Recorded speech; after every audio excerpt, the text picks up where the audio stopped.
Okay, we have a lot to say, a lot to cover on a brand new Village Vice. It is the Oklahoma detox game. We're all back from Norman and ready to talk about it. And it's a good thing that things have cooled off a little bit, Zach. I'm actually going to try to be pretty objective today. And if anything I'm saying isn't objective, I know you'll call me on it, but there's a lot to talk about in the wake of that game. Sure. Yeah. A lot of controversy. Yeah, a lot. And I think it's important that I ask you this question. Okay. Are you employed by Auburn Athletics? No. Okay. I'm Let's not. continue the conversation. Now that that's been clarified. It's important to, yes. And I'll go a step further than that. I've not had any conversations, text, voice, or otherwise, with coaches or other administrators. In no way am I speaking for them. Okay. Sure. Zach, we've covered every game of the Hugh Freeze era at Auburn. And I mean, I've done interviews everywhere for as long as I've been doing this. Okay. I have always been it's never just officials. It's like there's so many other parts of a game. Sure. For the first time ever, I think I'm coming to you with the viewpoint that there should be an asterisk by this game. And I hope that if Auburn is in a playoff discussion later in the year, this loss is not treated like a loss. Do you know, have we talked about, I'm sure you've talked about it other places, but I want to put into focus how egregious mistakes have to be for the league office to put out a clarification. Like they seriously. It's pretty quick too. Yeah. Immediately.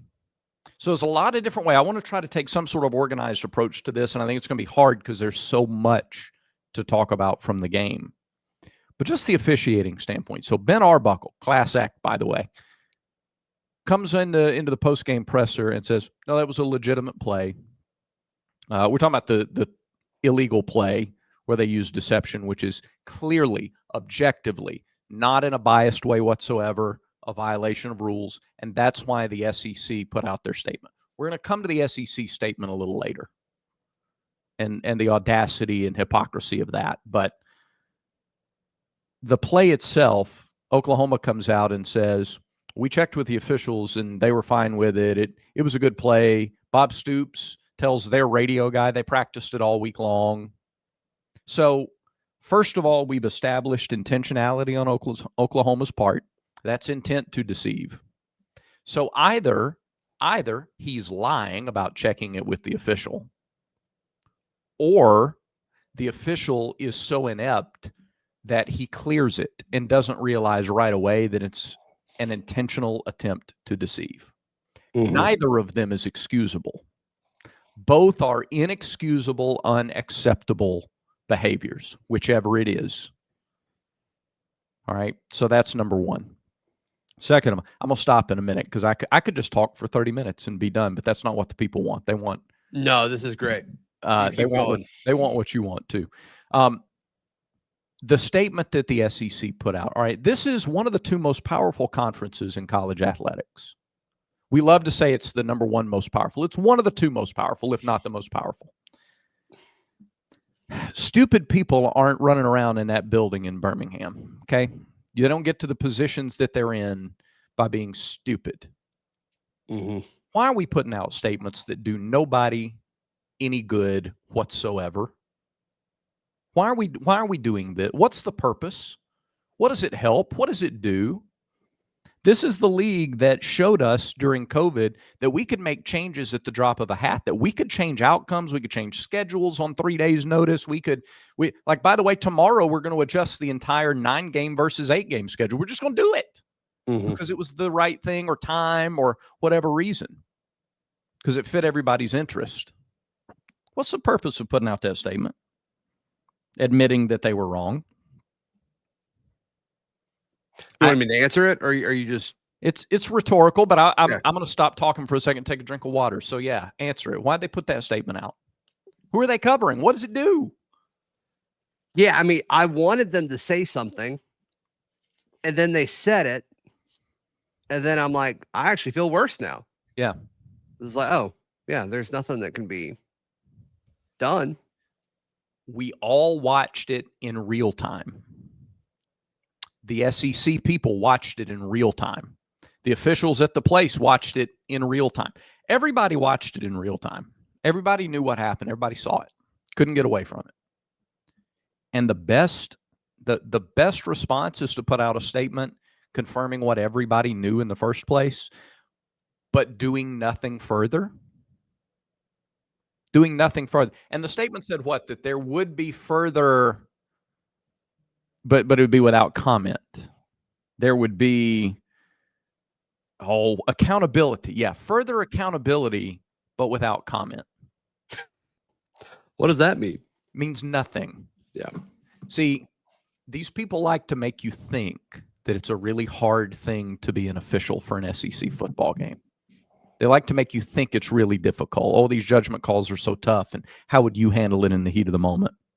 And I always think back to about 8 or 9 years ago where the league brought in all of the broadcasters for this session because they thought they had been taking too much heat unfairly. Oh, you guys like to get after us. Now today you're going to see how difficult it is. And so they went through the rules, and it was an informative session, but then they did this little quiz and they were like, all right, how many of you can get this right? And they showed a play, and it was supposed to be a difficult judgment call. And everybody in the room got it right. And then they did another one, and like 96% of the people in the room got it right. And these were anonymous. Like you click a button for what you thought it was going to be. It's not one person says it and somebody goes, yeah, that's what I was going to say. It was an anonymous. You click a button, you register your answer, and everybody got it right. We're not stupid. Okay? We get emotional as fans. We get emotional, but everybody can see stuff play out in real time. And I'm not interested anymore in officials, clinics, or explanations, or even Matt Austin coming on to confirm what we already knew. Like, I'm not interested in any of that. Was wild. Yeah. Yeah. And then he's like, yeah, I don't think you could do that. Then like a commercial break later, he comes back and he's like reading the rule book on the broadcast. If your organization is fine with the perception of no accountability whatsoever, because perception's reality, right? So accountability without further comment, do you know how your audience perceives that?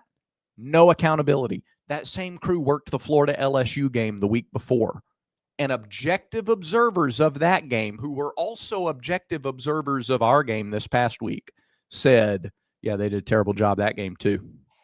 So you put them on your premier game. Your accountability for a bad game, Florida LSU, is to be given the best game of the week in the SEC. And you screwed that up too. So you protect your ineptitude fiercely. It's out of balance. It's dishonest at best. And at worst, I guess I won't use the word corrupt, but like it's dishonest at best. And I'm done with, I'm tired of I have no more patience for a group that protects the ineptitude as fiercely as it does and has no accountability whatsoever. And it's not just one call. And I understand Auburn made mistakes in the game, and we'll talk about some of those.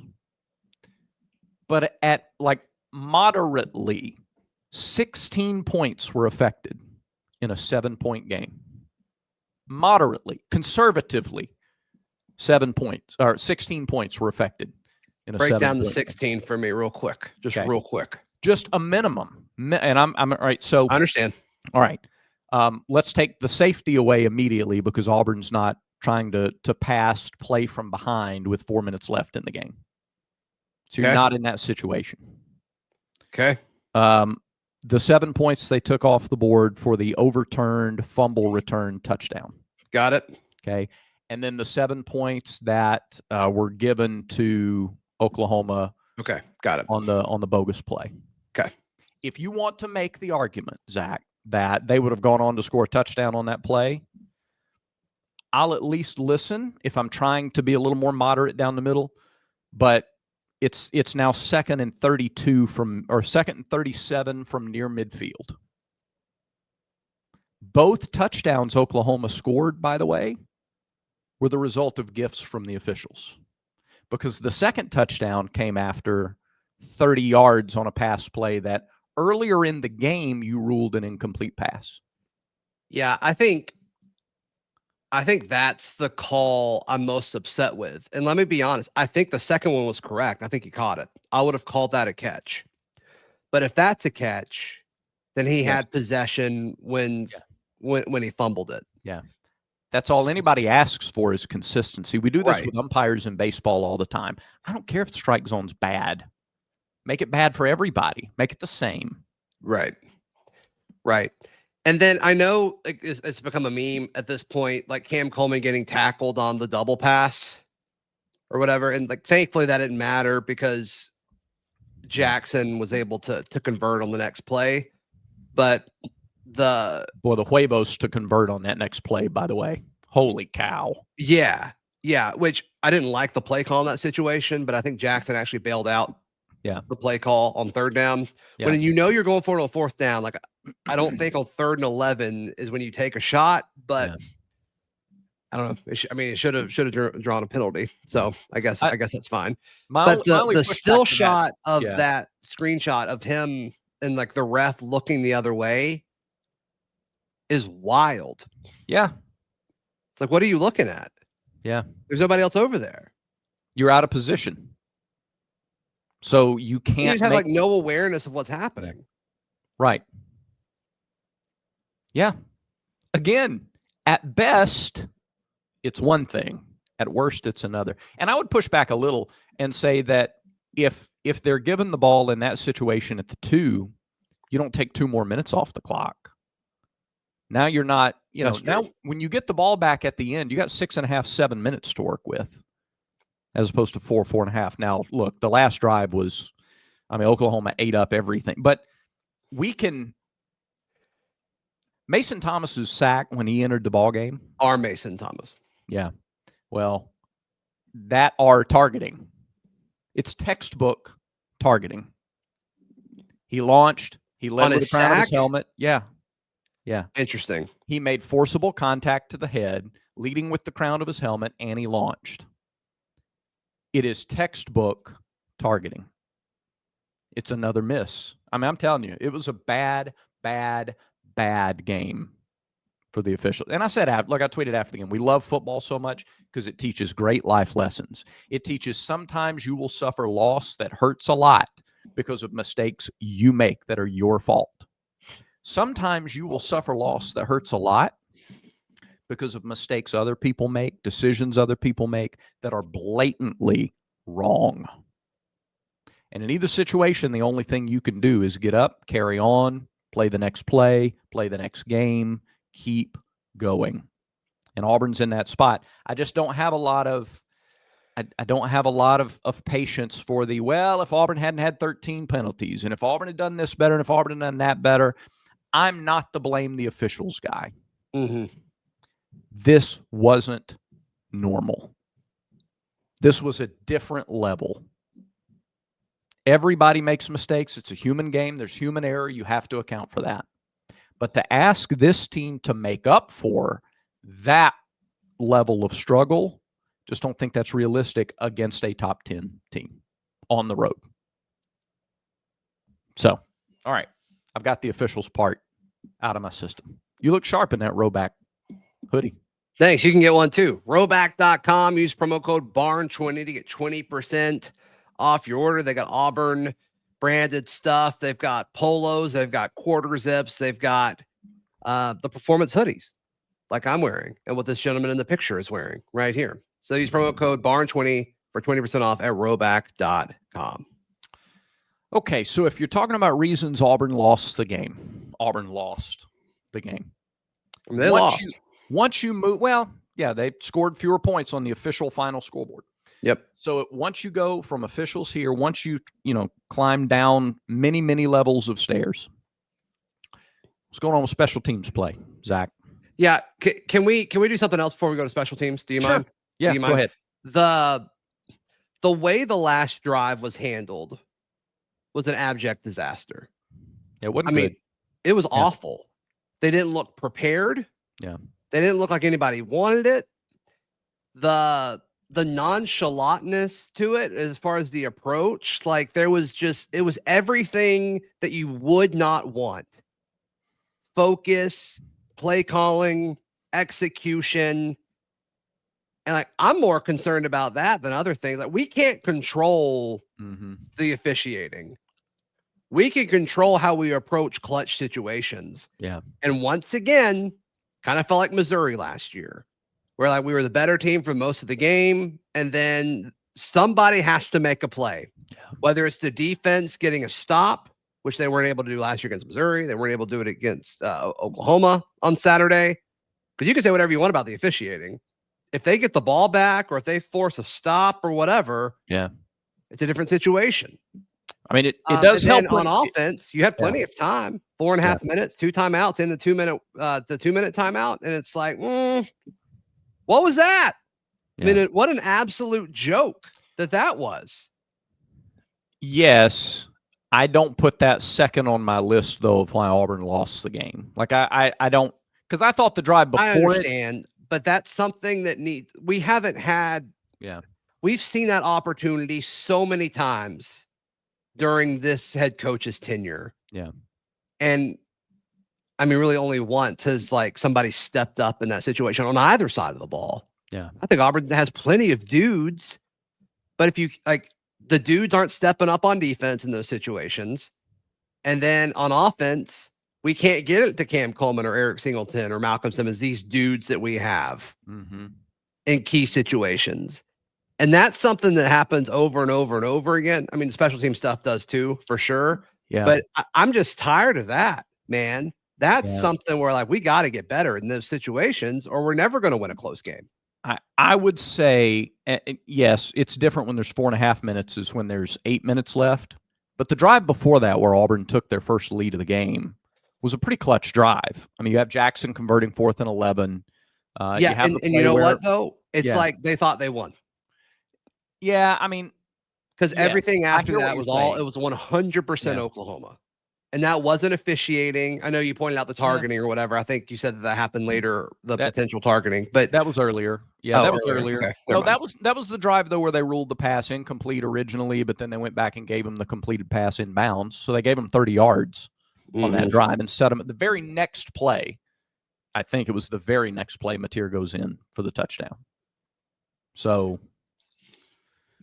you know, it helps when you're given 30 yards. That's a big deal. And once again, I think that call was correct. Yeah.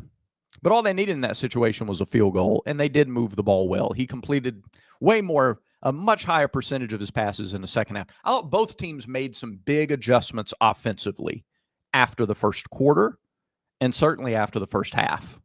Both teams were better offensively. Auburn ran the ball better, and Oklahoma passed the ball better in the second half. All right, let's poop on special teams now. That whole drive, though, that last drive of the game started at the what, 6? Seems like every drive starts at the 6. They had at least 3 drives start at the 6. Quit returning the ball. It's not worth it. If you can't coach how to properly block on a kick return, and you can't blame the kids here, and you can't blame special teams coaches. You can't. This is year 3 of this crap. It's a joke, Brad. It's a joke. I think Auburn fans have been spoiled for so long because we've usually been pretty good historically with special teams. When you talk about kicking, punters, it seems like we always have a good return guy. And it's just what is going on? Because I don't think it's a talent thing. I really don't. Yeah. Special teams is coaching. Coaching as far as execution with technique, and coaching as far as strategy and being prepared. Yep. And it just never seems like we're either of those things right now when it comes to special teams. The last drive started inside the 10. Auburn also had another drive start inside the 5, that disastrous drive that ended with the fumbled snap on the punt, which set up their first touchdown on the illegal trick play. That whole drive started because Malcolm decided to field the ball at the 3-yard line. What are we doing? Yeah. What is Malcolm doing? I go officials 1, many flights of stairs down, and then special teams as a whole. Penalties, decision The making. Malcolm thing is crazy Why are we fielding the ball to 3 because these with guys momentum are, going out of bounds? and we know, like Freeze has said earlier, like he's telling Rayshawn any chance he gets to run it out. Like he said that after the Baylor game, I believe. Which I agree with most of the time. Not when you're down 5 points with 4 minutes to go in the game and you need all the yards you can. And Rayshawn has gotten 6 and 12 yards on his first 2 kick returns. Yeah, no, One Oklahoma's drive. coverage was awesome. Yeah, it's one drive. And I know you can break it, but you got 4.5 minutes. You just went on a 14-play touchdown drive. You have 4.5 minutes. Start at the 25. Start at the 25. You're facing a terrific defense. Don't start at the 7. Don't start at the 12. Start at the 25. And that's coaching. Yeah, whoever it is, it's hey, take the touchback on this. Yeah. That's it. That's unless they kick it so short, you field it at the 11. Yeah, it's like if you can take if the options to take the touchback or return it, take the touchback. Yeah. Take the yards. Yes. Yeah. The Malcolm one is wild because he's been coached that. Where usually you stand at a certain yard line, and it's like if it goes behind you, you don't go backwards. That's how that's taught in most situations. Yep. Sometimes the yardage and where you're on the field changes that a little bit. But with where he was standing, it's like, it's going behind you. It's going to go into the end zone. What in the world are you thinking? The only justification, and I didn't think about this until way after the game, was, he caught it and then basically stepped out of bounds. The ball was being angled toward the pylon. The only thing I'm trying to be very, very, very generous. I know where you're going. You're wrong, but go ahead and do it. Yeah. Is saying, did he from his angle think, that's going to go out inside the 5 anyway if I don't catch it? So let me try to get it and see if I can do anything. Risking 1 yard for 20, that's a bad bet. Yeah. That is a bad bet. I know. I'm trying. I understand. That's just I understand. Me trying to go the other way and find. It's like betting $20 to win 21. Yeah. Like probably going to get the dollar, but it's just not worth it. Yeah. It's just not worth it. A couple things, Zach, that I thought probably were made too much out of. The penalty, 13 penalties. It's a lot, and a lot of them procedural. If you take away the special teams penalties, you probably have about a normal number of penalties for a team that's going on the road in conference play. All right, hold on. Since we're doing penalties now. Yeah. The jumping off sides thing is what are we doing?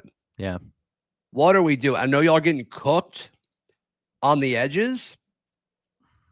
But man, these are guys that Auburn spent a lot of money on in the portal, and they can't stay on sides. Are you talking about false starts? You talking about jumping on offense or offsides on defense? Offense. Okay, so false starts, procedure penalties. Yeah. That's great. And now we've had multiple times this season where both tackles move on the same drive. Yeah, on consecutive plays. Yeah, back to back. Yeah. But even the average number of penalties in the league, if you're average compared to what Auburn was in that game, it's not that big of a difference. And the 10 sacks I thought was really overblown too. 10 sacks I thought was overblown. Yeah, I got the all 22 sent to me, and I'm about halfway through it. Most of the sacks are coverage, and a lot of it is covered. Yeah. And you don't know what the reads are.